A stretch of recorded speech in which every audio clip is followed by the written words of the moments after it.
Hello student, आज हम इस वीडियो में माता पिता और वरिष्ठ नागरिकों का भरण पोषण तथा कल्याण अधिनियम 2007 को पूरा करेंगे। जो फर्स्ट पार्ट में हमने इसका सेक्शन 1 to 8 तक किया था, अब 9 to 32 तक करेंगे, जिसमें टोटल सेक्शन 32 ही हैं। और जो कोई भी इस चैनल पे पहली बार आए, प्लीज़ चैनल को सब्सक्राइब करें, जिससे आने वाली वीडियो का नोटिफिकेशन आपको मिल जाए। चलिए स्टार्ट करते हैं। सेक्शन 9 में बोला है भरण पोषण का आदेश। यदि अधिकरण द्वारा बालक और नातेदार को, ऐसा वरिष्ठ नागरिकों को और पेरेंट्स हैं जो अपना भरण पोषण करने में असमर्थ हैं, उनका भरण पोषण करने के लिए आदेश दिया गया है और ये बालक और नातेदार ऐसे आदेश का पालन करने में उपेक्षा या फिर इनकार करते हैं, मतलब कि उनका मेंटेनेंस नहीं करते हैं, उनको मेंटेन नहीं करते हैं, तो फिर क्या होगा?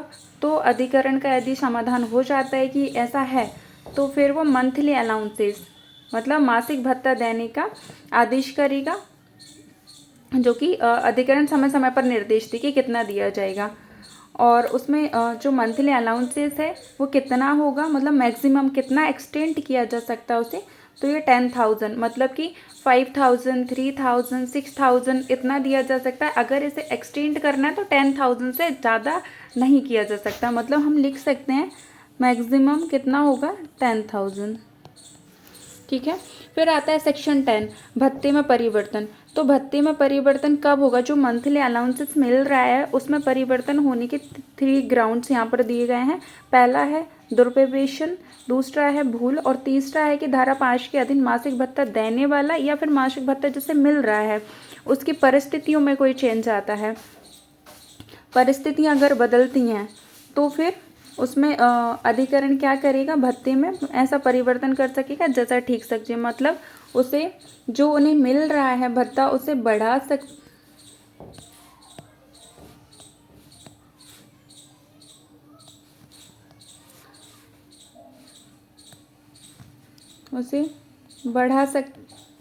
हो रहा है, एक सेकेंड, उसे बढ़ा सकता है और घटा सकता है, दोनों कर सकता है।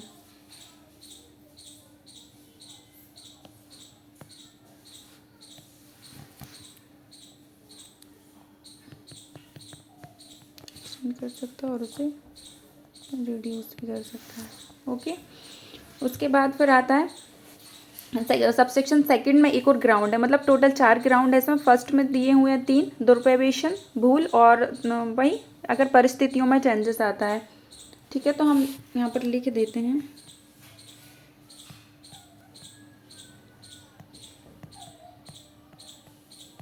देशन, आ जाता है भूल, और तीसरा आ जाएगा परिस्थितियाँ बदलती हैं, और इसका चौथा आ जाएगा सिविल कोड का डिसीजन है जो सब सेक्शन 2 में दिया हुआ है। अगर सिविल कोड का डिसीजन आता है जिसके अनुसार अगर जो आदेश दिया गया है उसे रद्द किया जा सकता है या परिवर्तित किया जाना चाहिए, तो अधिकरण उसे रद्द या उसे परिवर्तित कर सकेगा। फिर आता है धारा 11, भरण पोषण के आदेश का परिवर्तन, मतलब कि जो भरण पोषण का आदेश दिया गया है उसे लागू कराना। तो भरण पोषण का जो आदेश दिया गया है, आदेश और जो कार्रवाइयों के व्ययों के संबंध में आदेश दिया गया है, उसकी एक कॉपी किसको दी जाएगी? पेरेंट्स को और सीनियर सिटीजन को दी जाएगी, और वो भी विदाउट एनी फीस के, मतलब कोई भी फीस संदाय किए बिना निःशुल्क दी जाएगी। और उसका परिवर्तन कहाँ कराया जाएगा? जहाँ की ऐसा व्यक्ति रहता है।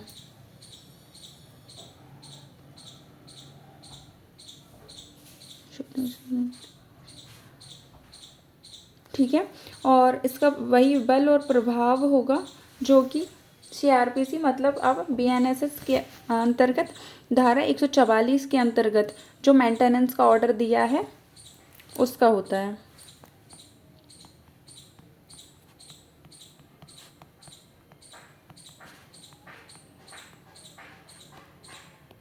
प्रभाव होगा। ठीक है, फिर आता है सेक्शन 12, कतिपय मामलों में भरण पोषण के संबंध में विकल्प। यहाँ पर दिया गया है सीआरपीसी के अध्याय 9 में, मतलब कि बीएनएसएस का चैप्टर जो 10 है उसमें आप एप्लीकेशन लगा सकते हो या फिर इस एक्ट में एप्लीकेशन लगा सकते हो। मतलब ऑप्शनल है, ऐसा नहीं है कि आप दोनों में लगा सकते हो, नहीं। आपको अगर मेंटेनेंस के लिए लगाना है, जैसे आपने सेक्शन 10 बीएनएसएस के अंदर लगा दिया, तो फिर आपकी वहीं पर ही आपका चलेगा, मतलब कोर्ट के समक्ष, आप अधिकरण के समक्ष इस अधिनियम में नहीं लगा सकते हैं। मतलब किसी एक में मिलेगा आपको,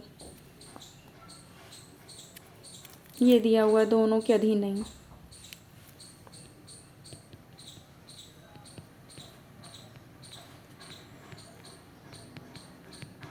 इन दिस एक्ट। फिर आता है धारा 13, भरण पोषण की रकम का जमा किया जाना। जहां अधिकरण ने कोई आदेश दे दिया गया है, किसको, बालक और नातेदार को, जिससे कि आदेश दिया गया है कि वह पेरेंट्स और सीनियर सिटीजन को कोई रकम का संदाय करे, ठीक है। तो अधिकरण द्वारा जैसे आदेश सुनाया गया है उस तारीख से 30 दिन के भीतर भीतर ऐसी राशि अधिकरण में जमा की जाएगी, विद इन 30 डेज। कब से, जब से कि ऐसा आदेश दिया गया है, सुनाया गया है। फिर आता है सेक्शन 14 में दिया गया है, जहाँ कोई दावा अनुगत किया जाता है ब्याज का अधिनिर्णय। तो इसमें आता है कि अधिकरण द्वारा इस अधिनियम के अधीन जो मेंटेनेंस का कोई ऑर्डर दिया गया है और अगर उसे लगता है ऐसा, तो वो एक एडिशनल ऑर्डर भी दे सकता है कि जिस तारीख से एप्लीकेशन दी गई थी, मतलब कि आपने इस एक्ट में एप्लीकेशन लगाई थी मेंटेनेंस के लिए, उस तारीख से आप साधारण ब्याज भी आपको मिलेगा, जो 5% से लेके 18% तक होगा। मतलब 5% मिनिमम है और मैक्सिमम है 18%। मतलब आपको 18% से ज़्यादा आप उसे नहीं बढ़ा सकती हो। और फिर इसमें इसका प्रोवाइजो ये बोलता है, यदि आपने मेंटेनेंस के लिए कोई एप्लीकेशन बीएनएसएस के चैप्टर 10 के अंदर आपने लगाई है सेक्शन 144 में और किसी कोर्ट के समक्ष, और पेरेंट्स यदि रिक्वेस्ट करते हैं उस कोर्ट से एप्लीकेशन वापस लेने के लिए, तो कोर्ट अलाउ कर सकता है कि आप एप्लीकेशन वापस ले लो और इस एक्ट के अंतर्गत आप एप्लीकेशन लगा दो, क्योंकि इस एक्ट में आपको जल्दी रिलीफ मिल जाएगा। फिर आता है सेक्शन 15, अपील अधिकरण का गठन। तो अपील अधिकरण का गठन कौन करेगा, स्टेट गवर्नमेंट करेगी। फिर उसके बाद आता है ये क्यों किया जाता है, क्योंकि जो अधिकरण द्वारा आदेश दिया गया है उसके विरुद्ध अपील के लिए, मतलब अधिकरण के विरुद्ध अपील कहाँ पर होगी, तो वो अपील अधिकरण में होगी। ये कहाँ पर गठन किया जाएगा इसका, तो प्रत्येक जिले में। हमने अधिकरण का गठन कहाँ किया था, उपखंड में, और ये जिले में होता है। और कितने होंगे, तो एक अपील अधिकरण होगा। ओके, तो हम ऐसे इससे क्वेश्चन कर सकते हैं, हु मतलब कौन करेगा, वेयर मतलब कहाँ पर, उसके बाद आता हुम किसे, और हाउ मतलब कि कितने। तो जैसे वन किसे करेंगे, तो इसका आप सबसेक्शन 2 देख रहे हो आप, डीएम को करेंगे। फिर उसके बाद वेयर कहाँ पर, तो डिस्ट्रिक्ट में करेंगे। फिर उसके बाद आता है हु कौन करेगा, तो स्टेट गवर्नमेंट, ऐसे। फिर उसके बाद आता है सेक्शन 16। इसमें बोला है कि अधिकरण के किसी आदेश द्वारा व्यथित कोई भी वरिष्ठ नागरिक हैं, पेरेंट्स हैं, वो 60 दिन के भीतर भीतर अपील अधिकरण को अपील करेंगे। तो कौन करेगा, वो लिख लो। उसके बाद आ जाता है पेरेंट्स, सीनियर सिटीजन, कब करेंगे, वैन मतलब टाइम कितना है, तो 60 डेज। फिर उसके बाद आता है यदि अपील कर दी गई है सेक्शन 16 में, ठीक है, और अपील चल रही है अपील अधिकरण के समक्ष, ओके, तो अपील अधिकरण क्या कर सकता है, बोल सकता है बालक को, मतलब चिल्ड्रंस को और रिलेटिव्स को, कि आप जो मेंटेनेंस दे रहे थे आप सीनियर सिटीजन को और पेरेंट्स को, उसे कंटिन्यू रखिए।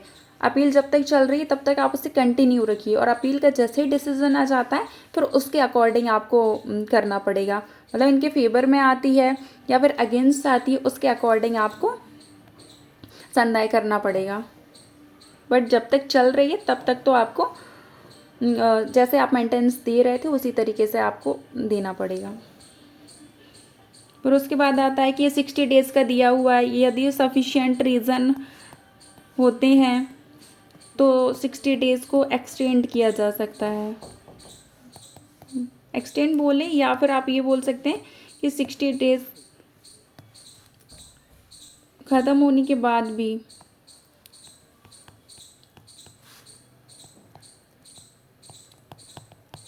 अपील ग्रैंड की जा सकती है।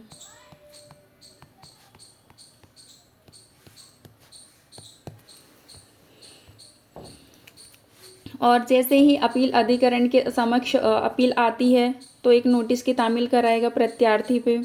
ठीक है।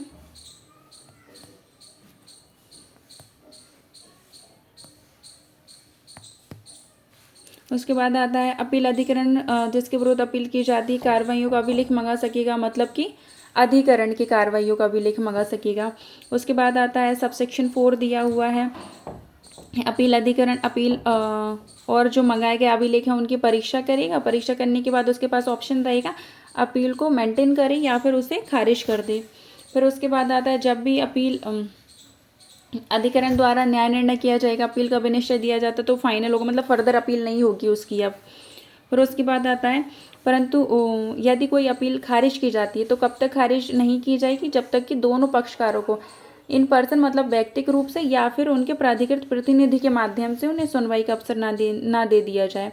उसके बाद आता है अपील अधिकरण अपना अपील की प्राप्ति के पश्चात 1 मास के भीतर भीतर लिखित में अपना निर्णय सुनाने का प्रयास करेगा। उसके बाद आता है वह उपधारा 7। उपधारा 5 के अंदर दिए गए प्रत्येक आदेश की एक प्रति पक्षकारों को निःशुल्क दी जाएगी।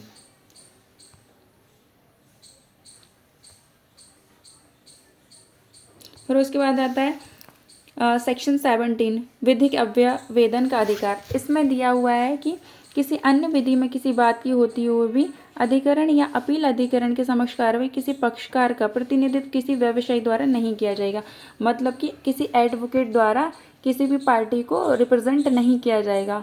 तो फिर कौन करेगा, क्योंकि जो लॉ फील्ड से नहीं है उसे तो लॉ का नॉलेज ही नहीं है। तो फिर इसका आंसर हमें कौन देता है, सेक्शन 18 देता है।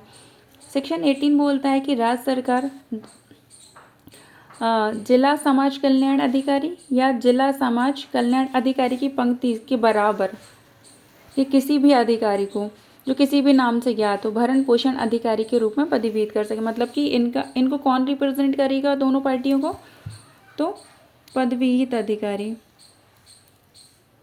सॉरी एक सेकेंड, भरण पोषण पदवीहित अधिकारी,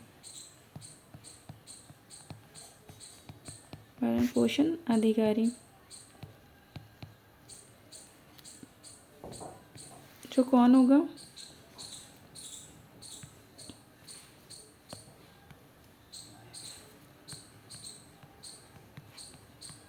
जिला समाज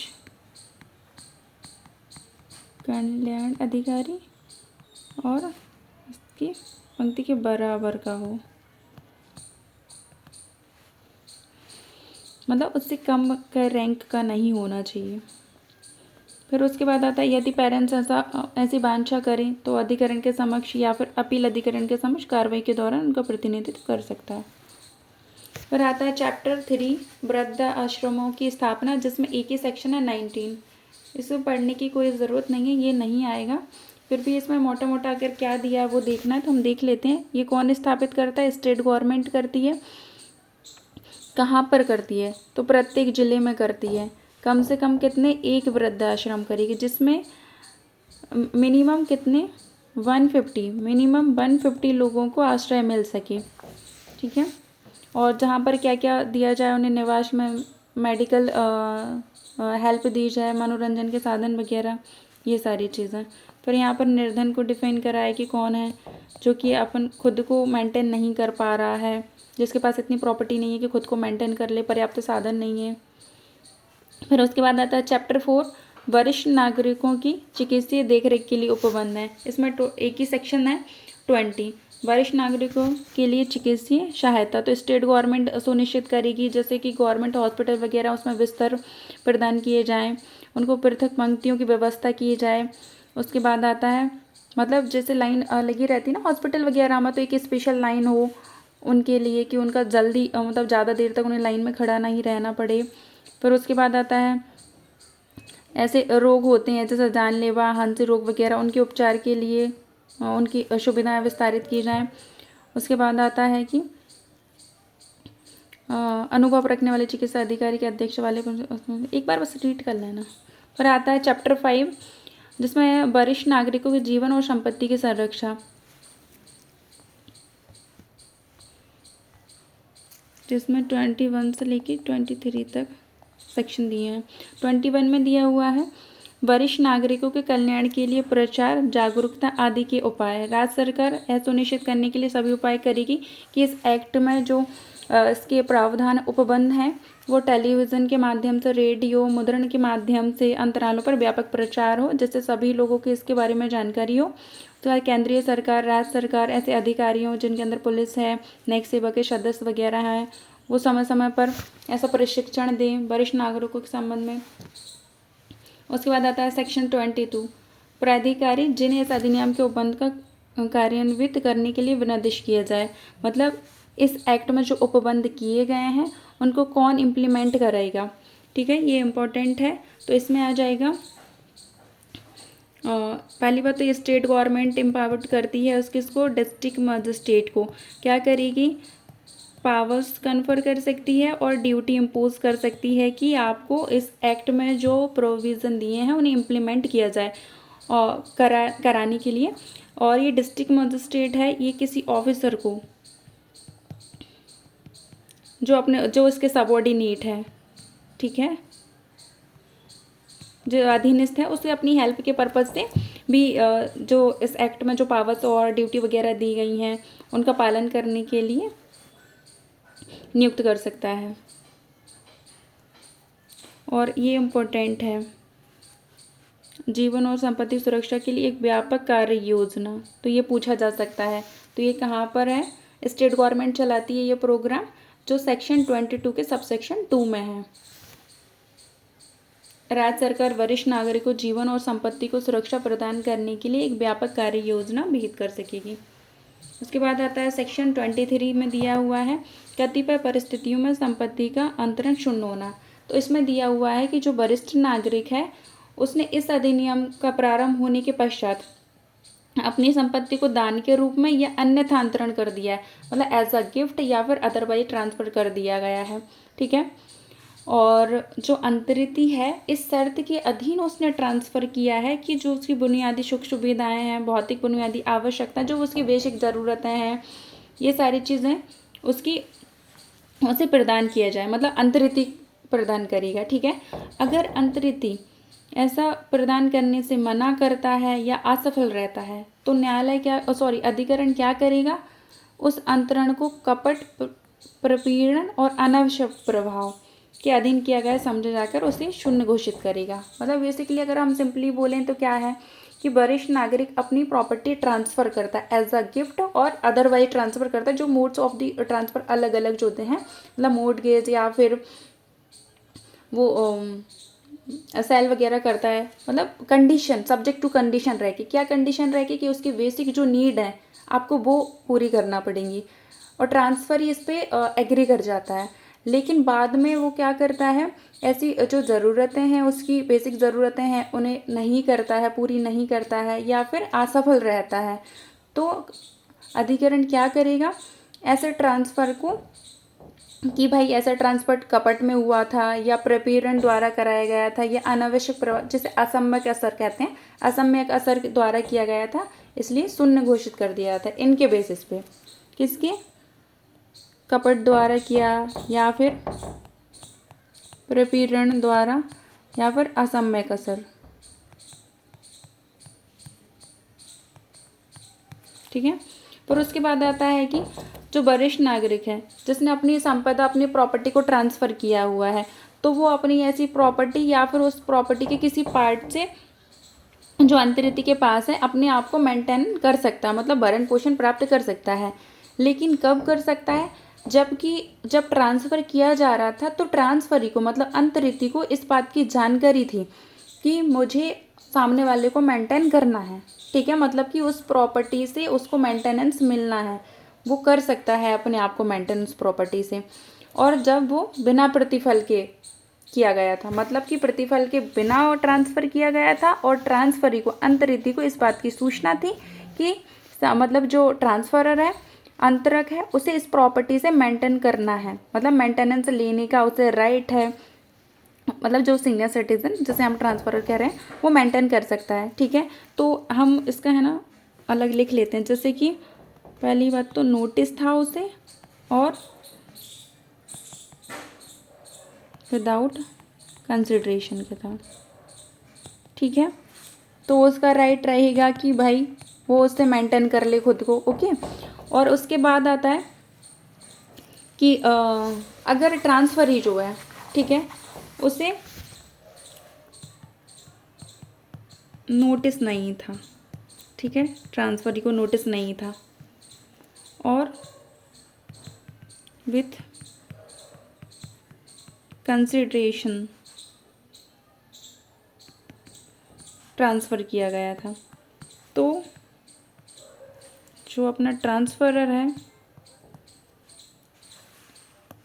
ट्रांसफरर लिख लो या सीनियर सिटीजन,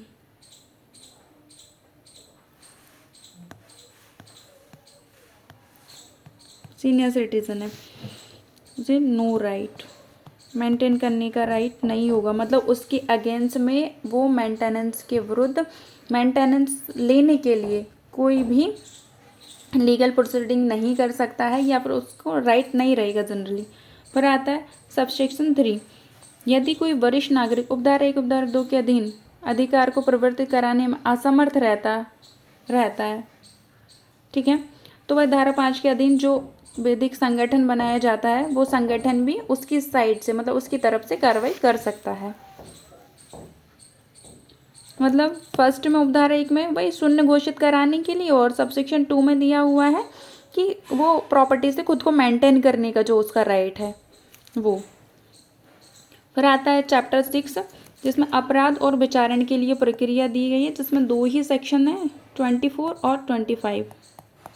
24 में दिया हुआ है वरिष्ठ नागरिकों को आरक्षित छोड़ना और उनका परित्याग, यदि कोई इस आशय से, मतलब जैसे कि चिल्ड्रन हैं या फिर रिलेटिव्स हैं, ये क्या करेंगे, मतलब कि वरिष्ठ नागरिक हैं, इनको ना मेंटेन ना करना पड़े, मतलब तो इस आशय से पूर्णतः परित्याग करेगा, छोड़ देगा ऐसी प्लेस पे जहाँ पर कि मतलब कोई आता जाता नहीं हो, एक तरीके से निर्जन टाइप की, वहाँ पर छोड़ देता है इस पर्पज़ से, इस आशय से, तो उसे कितना पनिशमेंट मिलेगा, 3 मंथ का इम्प्रिजनमेंट और फाइन 5000 रुपीज़ और बोध। फिर आता अपराधों का संज्ञान। तो CRPC मतलब BNSS में किसी बात की होती हुई प्रत्येक अपराध क्या होगा, संज्ञेय होगा और जमानती होगा।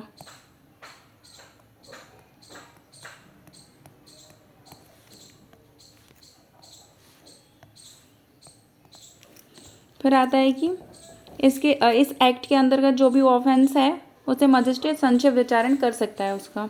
फिर आता है चैप्टर 7, जो 26 से लेकर 32 तक सेक्शन है, जो प्रकीर्ण के बारे में बात करता है। तो सेक्शन 26 में दिया हुआ है कि अधिकारियों का लोक सेवक होना, मतलब इस एक्ट के अंतर्गत जो भी ऑफिसर्स हैं, स्टाफ हैं, वो क्या होंगे 21 IPC, और जो अब BNS के 228 के अंतर्गत क्या होंगे पब्लिक सर्वेंट। कौन कौन ऑफिसर्स हैं, स्टाफ है ये। उसके बाद आता है सेक्शन 27 में दिया हुआ है सिविल न्यायालय की अधिकारिता का वर्णन। तो क्वेश्चन आता है क्या सिविल कोर्ट को इस पे अधिकारिता होगी, इस एक्ट में जो मैटर्स दिए गए हैं उन पर अधिकारिता होगी, तो नहीं होगी ना, नो जुरिडिक्शन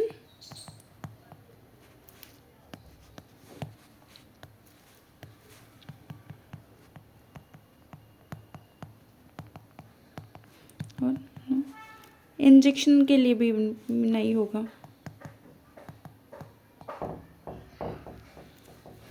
मतलब व्यादेश भी नहीं दे सकता। सिविल न्यायालय द्वारा किसी भी बात के बाबत इस अधिनियम के अधीन कोई व्यादेश नहीं दिया जाएगा और ना ही मैटर्स पे उसे अधिकारिता होगी। फिर आता है धारा 28, सद्भावपूर्वक की गई कार्रवाई के लिए संरक्षण। मतलब इस एक्ट के अंतर्गत, इस एक्ट में जो उपबंध दिए गए हैं उनके संबंध में यदि कोई सद्भावपूर्वक कार्रवाई की जाती है तो उसके विरुद्ध कोई भी वाद, अभियोजन या अन्य विधिक कार्रवाई नहीं की जाएगी। किस किस को इसमें बताया है किसके अगेंस्ट नहीं की जाएगी, तो सेंट्रल गवर्नमेंट, स्टेट गवर्नमेंट और लोकल अथॉरिटी जो होती हैं इनके अगेंस्ट। फिर उसके बाद आता है सेक्शन 29। सेक्शन 29 में बोला है कठिनाइयों को दूर करने की शक्ति। तो ये पावर किसके पास है? स्टेट गवर्नमेंट के पास है। कब तक है? जब ये एक्ट प्रारंभ हुआ है उसके 2 साल तक। फिर आता है सेक्शन 30। सेक्शन 30 में बोला है निर्देश देने की केंद्रीय सरकार की शक्ति। मतलब सेंट्रल गवर्नमेंट स्टेट गवर्नमेंट को डायरेक्ट करेगी कि इस एक्ट में जो उपबंध दिए गए हैं उनका निष्पादन कैसे किया जाए, मतलब उन्हें कैसे इम्प्लीमेंट किया जाए, ये सब। फिर आता है सेक्शन 33, केंद्रीय सरकार की पुनर्विलोकन करने की, मतलब रिव्यू कौन कर सकता है? तो सेंट्रल गवर्नमेंट। ये 1 लाइनर है, बस आप इतना ही कर लेना जितना बता रही हूँ। फिर आता है रूल मेकिंग पावर किसके पास है? तो स्टेट गवर्नमेंट के पास है। बस हो गया। ये आज हमारा ये एक्ट कंप्लीट हो गया, जैसे हमने 2 पार्ट में डिवाइड करके किया है। उसके बाद आ जाता है थर्ड, हम कोई और माइनर एक्ट स्टार्ट करेंगे। ओके। और यदि आपको ये वीडियो पसंद आया हो तो please like, share and subscribe करें। Thank you student.